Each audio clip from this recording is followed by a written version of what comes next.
हांव आसा आमच्या बांदोड्या पंचायतीच्या MRF शेडीच्या सारको मुखार आनी तुम्ही पळया की तेजी सगळी घाण ताजें उदक सगळें हांगासरल्यान व्हांवून सकल वचपाक लागला आनी हांगाच आमची सरकारी प्राथमीक शाळा आसा तशीच बालवाडी आसा आनी भुरगे हांगा सदांच खेळटा. तर हांगा इतलो कचरो भरून उरला तो ताची विलेवाट सारकी हांगासर लागना.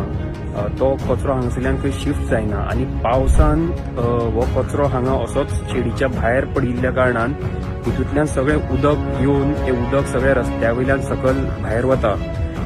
ही जी वाट आसा हो रस्तो आसा तो आमच्या स्मशानभुमीन वता, आमच्या गांवच्या स्मशानभुमीन वता आनी स्मशानभुमीन वचपी लोकांक सुद्दां हेजो खूब त्रास जाता. तुम्ही पळोवपाक शकता की हांगा जी वेट वेस्ट ट्रिटमेंट प्लांट सुद्दां आसा ताजें सगळें उदक रस्त्या वयल्यान सकल व्हांवपाक लागलां आनी हें जर आमच्या वॉटर बॉडीजान गेलें, आमच्या बांयन गेलें जाल्यार हांगासर कितल्याशाच लोकांक दुयेंसाय बीन जावपाक शकता.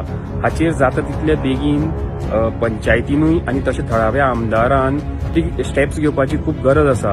कारण हांगासरले थळावे आमदार आतां 30 वर्सां जालीं हांगासर आमदार म्हणून आसा, पण अजून पर्यंत तर ह्या 6 पंचायती ज्यो येता मडकय मतदारसंघान ताज्या खातीर कचऱ्याचो विलेवाट लावपा खातीर तांच्यांनी अजून पर्यंत तर खंयच सारकी जागाय बीन अलॉट करून दिवना, जावं ताजे बाबतींत कांय ठोस पावलाय बीन घेवना.